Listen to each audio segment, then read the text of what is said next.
Sure.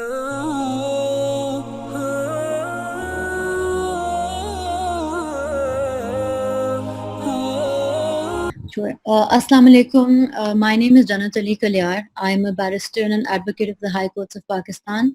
I've been working in the field of cybercrime for over 3 years now. I provide pro bono legal counsel to victims of cybercrime.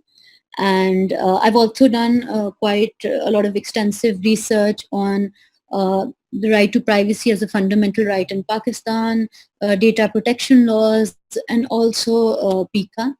I've also conducted trainings for the FIA on gender sensitization and PICA law, PICA, and its rules and their implementation.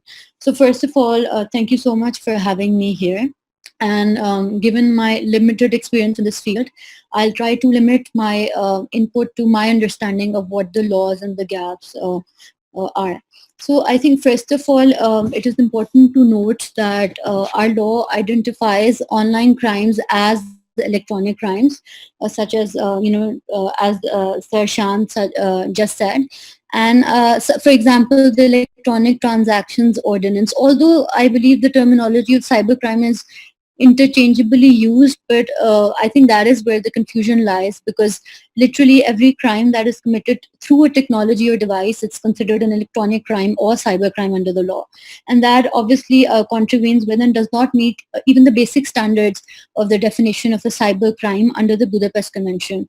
And as per the data that the FIA NR3C Lahore office shared with me, the most number of complaints that actually like turned into FIRs and then ended up in courts were related to Section 20, which is defamation, Section 21, which is offences against the modesty of a person, and Section 24, which is cyber stalking. And there were very few cases pertaining to other provisions such as electronic fraud, forgery, malicious code, spoofing, phishing, and so forth. So this obviously like tells us two things. I think number one, under our law, electronic or cyber crimes are, in my opinion, I think they're reduced to just Section 20, 21, and 24. And even at the time when the law was sort of presented to the people, it was presented as a law to protect women against online harassment, which is obviously good because it does that to a certain extent. However, it does not address the actual cyber crimes or the actual cyber threats that we're facing. So, and another issue I think is that our policy is, I think, it's very damage centric rather than interference centric. So, which means that, for instance, in cases that fall under Section 21, where if somebody is blackmailing someone and they have, their sensitive photos or content, so unless they share that content or unless it is transmitted, there is nothing that the FIA can do, and they will only interfere when the offense is committed. So that is something that I think is not very effective, especially when it comes to cyber crimes. And the same goes for other crimes as well, for other provisions such as electronic fraud, forgery, and even fraud cases. So I think that is the problem. We need to sort of start thinking about having a more interference centric policy or strategy, rather than wait for something to happen and then do something about it. There also needs to be, I think, a certain level of preemption to prevent the risk of threats, and that is why there needs to be, like Sir Shan said, there needs to be a structure. So there should be appropriate emergency response mechanisms within the FIA as well, so they can preempt such threats and then try to prevent them. And obviously, there's also a lack of expertise and training of the FIA officers.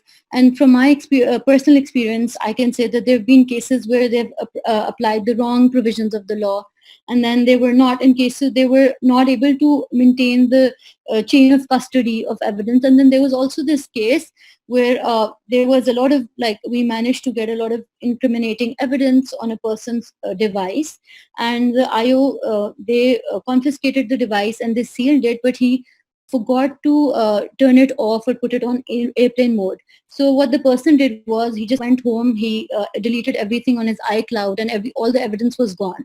So these are little things. I think it's not, because this is what the law says as well, and even the PICA rules talk about how there should be a mandatory training of the FIA investigating officers, deputy directors, and even judges. And also another criticism I think, which usually with regard to, especially with regard to PICA, is that it gives a lot of like unfettered powers to the FIA and PTA, and also that there's no sort of clarity with regard to what exactly is the role of PTA.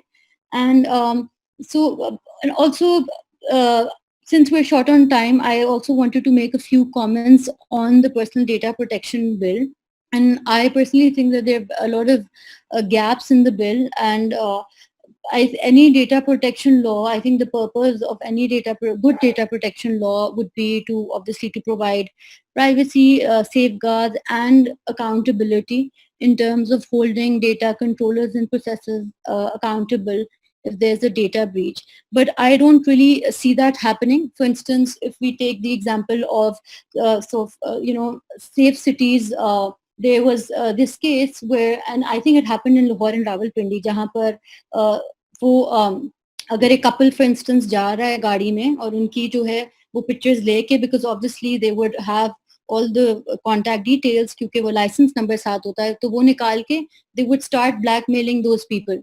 और इस तरह हमने देखा कि CCTV footages जिस तरह leak हो जाती हैं जैसे सिनेमाज की हैं, और कोई इसके ऊपर भी, ये भी पर्सनल डेटा, ये पर्सनली आइडेंटिफाइबल इंफॉर्मेशन के अंडर आता है, बट इसके ऊपर कोई भी वो नहीं है. और इन केसेस को अगर देखा जाए, जिस तरह के भी केसेस हैं, इवन नादरा की जितनी भी डेटा ब्रीचेस हुई हैं या कोई और गवर्नमेंट इंस्टीट्यूशन की, तो उसमें इस लॉ के अंडर कोई लीगल रिकोर्स अवेलेबल नहीं है फॉर विक्टिम्स. एक तो कोई ब्रीच का जिक्र नहीं है कि ब्रीच क्या होगा, और जितने भी डेटा प्रोटेक्शन लॉज एग्जिस्ट करते हैं बाकी की दुनिया में, वो कॉम्पनसेशन की भी बात करते हैं. इन्होंने कहा कि हम फाइन करेंगे लॉ के अंदर, बट इन्होंने कोई बाइफिकेशन नहीं की पब्लिक और प्राइवेट में. आप एक प्राइवेट कंपनी को उतना नहीं फाइन कर सकते जितना आप नादरा या किसी पब्लिक बॉडी को कर सकते, बिकॉज वो सस्टेन नहीं करेंगे इस तरह.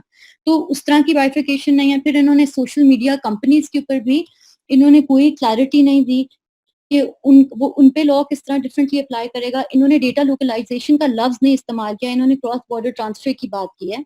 लेकिन आप वो किस तरह वो होगा, एक तो आप सोशल मीडिया कंपनीज ने जब वो ऑनलाइन रूल्स आए थे, citizenship I think was online harm rules 2020 के वो आए थे, उसकी भी मैंने कॉन्स्टिट्यूशनैलिटी चैलेंज की है हाई कोर्ट के अंदर, बिकॉज वो प्रोसीजरली वो गलत, उसके ऊपर वो मुझे तो पर्सनली लगा कि वो एक एक्सेसिव डेलीगेटेड लेजिस्लेशन का केस है.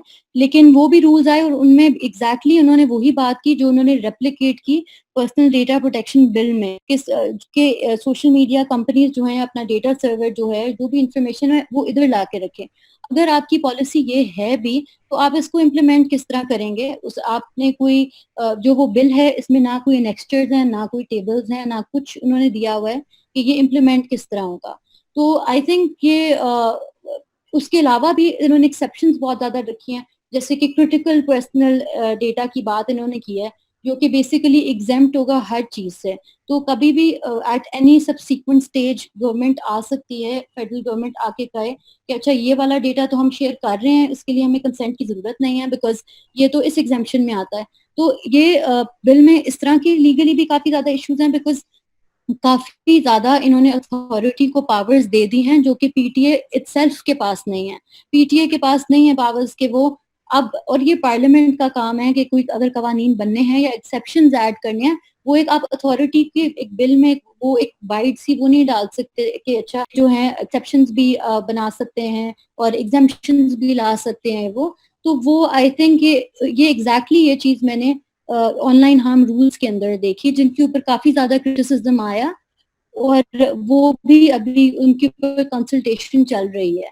तो आई थिंक यहाँ पे just one last comment, sorry, मुझे लगता है कि जब हम पॉलिसी साइबर सिक्योरिटी पॉलिसी या आप अगर इंफॉर्मेशन सिक्योरिटी पॉलिसी की बात करें, तो we have to be very clear कि हमने डेटा रिटेंशन की हमारी क्या पॉलिसी है, और बिकॉज ये इन्वॉल्व करते हैं فورن کمپنیز کو بھی, اور آپ جو فورن گورنمنٹس کے ساتھ کمپنیز کے ساتھ جو ڈیٹا جا رہا ہے, کراس بارڈر ٹرانسفر ہے, اس کو کس طرح گورن کریں گے, بیکاز اس کے اوپر کوئی کیا آپ نے ٹریٹیز سائن کیے ہیں. اور ایک جو کرٹیسزم آتا بھی ہے اور ایف آئی اے کا جو مسئلہ آتا ہے وہ یہ ہوتا ہے کہ جتنا بھی ایویڈنس کیس جاتا ہے اور وہ ویٹ کر رہے ہوتے ہیں کہ اچھا فیس بک نے ہمیں جواب نہیں دیا یا فیس بک کی طرف سے ہمیں ایویڈنس نہیں آیا, اور کورٹ میں آبویسلی وہ ایڈمیسیبل نہیں ہوتی چیز, آپ کو ایویڈنس چاہیے ہوتا ہے بیکاز آپ نے کراس ایگزامینیشن بھی کرنی ہوتی ہے, اور یہ بڑی اس طرح کے فنڈامنٹل ایشوز ہیں جو ایگزسٹ کرتے ہیں.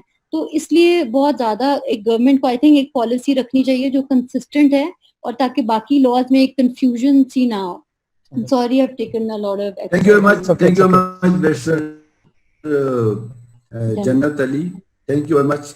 This reminds me of Mr. Zahid Jamil, who was with us in Paisa, and my friend Javed Jabbar, Dr. Aftab.